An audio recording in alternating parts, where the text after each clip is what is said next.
How do we treat a diabetic foot ulcers? First is adequate wound bed preparation, including infection control.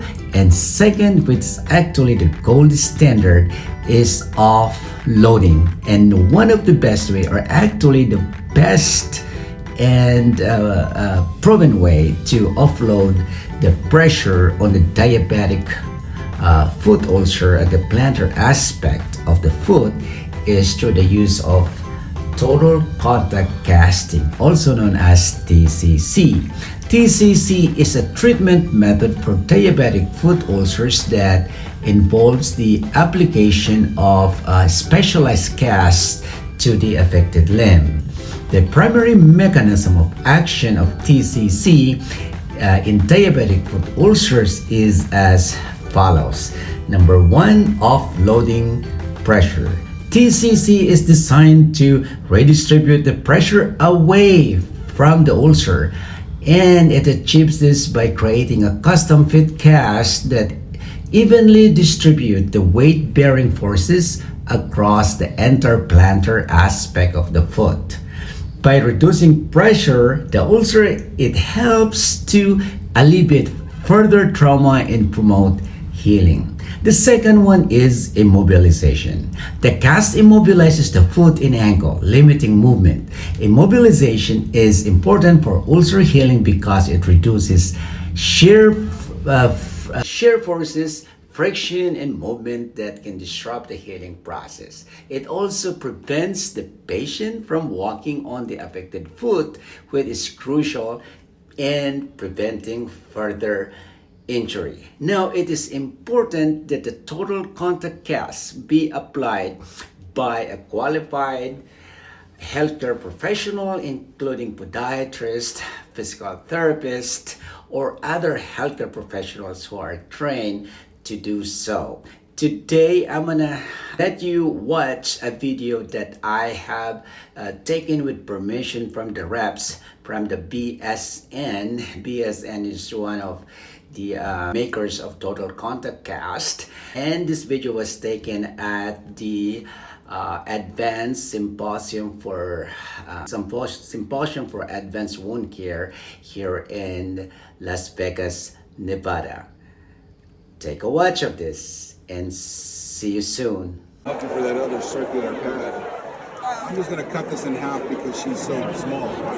And I wouldn't use a big giant pad anyway. When you're doing reimbursement for it, you're going to have to eat the cost of the cast. And this is cost 80. So if I'm going to eat the cost, so I'm going to eat the 140 or the 80.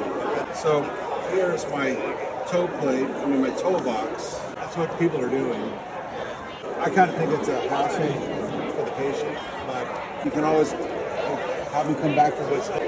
This is our padding, like web room. I'm just going to cover that black just for one reason, and I want to wrap this on just like this. Actually, I like it. It's not really molds you. There's that. What I like to do is do 2 stirrups, 2 horseshoes, just like this, so I have padding over the malleoli and the Achilles. And then I'll do 2 stirrups so that I have some padding on the calcaneus, right? So when I have this here, then I'll take this one and I'll palm tree this one like this, so that I don't like to have all those wrinkles because I want it to look nice. Now, here's the feature. What separates it from the original TCC was made out of plaster, but the first roll was Elastaflex, which is strands of elastic with plaster. In the 70s, they invented fiberglass casting, but it wasn't conformable. So BSN, which is now Essity, invented this conformable fiberglass. It's going to come with 5 rolls. For her, I'll probably just use 3. Here is the stretch of it right here. It's got a stretch. Yeah, I just drop it in the water, and then I'll just room temperature. It's already going to create an exothermic reaction. If I use hot water and she's taking a lot of medicine, it'll harden faster, but at the same time I may create an exothermic reaction. You got to squeeze it before you apply? You can. Okay. If you squeeze it, you have to work really fast. You can see the conformability here, especially when I make it turn like this, and then go 50-50 distal proximal. Now here, what I'm going to do is I am not going to figure 8. I'm going to take advantage of the conformability and just take it right around the heel. Okay, now, here... So you don't have to figure it. You don't have to figure eight. Here, what I do is this. Again, your patients, if you're large, that 3-inch roll will end right about here. And I have extra mileage there, right? I'm going to take this again with my barrel up, stay close to the body, and then I'm going to, I don't want to have too much cushion because I think the cushion, one, will create that leg length discrepancy. And then number two, well, it's going to allow for shear. And shear is what I really want. You need to get your handles right. I know. But you can see that with the material that I had, it looks like I have adequate amount of material already. But I'm just going to go and use that last one. I probably would get away with using just 2 on her because she's so small. But here, and then here, on a weekly basis. So the very first one, it will be put on for 72 hours, and then you're going to change it, and then it's going to be changed on a weekly basis. Depending on the location of the wound, the shape of my patient, comorbidities, that kind of dictates healing rates. Here, make this nice and flat. No. Use this. The board was the key to help me make that flat surface. That flat surface, when I mold this here, I'm on that, off of the malleoli, along that gastroc insertion. But as I do this, I'm going to smooth it out, keep her at 90 degrees. 90 degrees.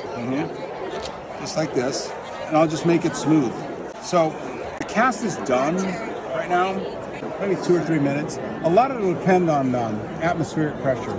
Let's say we're in Vegas, so it's dry, but it's still a little cold at night. Summertime, it dries really fast. So summer, it gets warm, altitude a little bit, right? Should dry in maybe less than 5 minutes. Here, now, the more I laminate it, the smoother it gets. No. Once it's dry, it's dry. And I'll show you in a second. I just use a regular cast shoe. The cast shoe. You can use a post-op shoe, but the problem with a post-op shoe, it's $20. A cast shoe is $5. You could use a post-op shoe, but a cast shoe's 2 functions for the cast shoes. Number 1, safety. Obviously, she has marble tile at home, right? And then the second thing is sanitation. When you have that boot, or some people put the rubber stopper on the bottom, and she's gonna go to the gas station because she has to use the bathroom, she's gonna walk on that and then put that in her bed. Well, with the cast shoe, you just take it right off. Post-op shoe, you take it right off. You can see that it's pretty much dry, but you can see the bottom here, how flat the surface is in the bottom. And that is, when you have the flat surface, it disperses the energy on the bottom equally into the conical portion of the cast. That's the physics and the dynamics, right? And I can send you the offloading sheet, the pressure mapping. Here's this. I don't need this. I don't need these.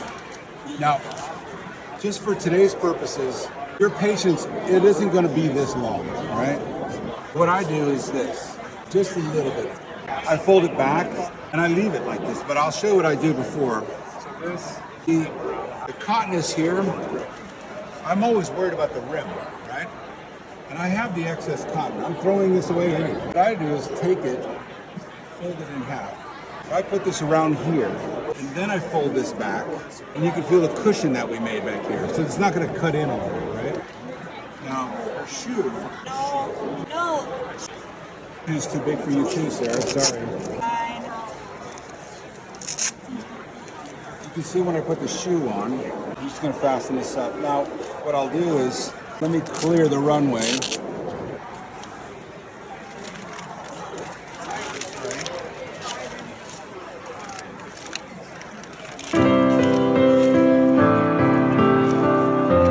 Thank you for watching. Do not forget to subscribe and like. See you in my next video.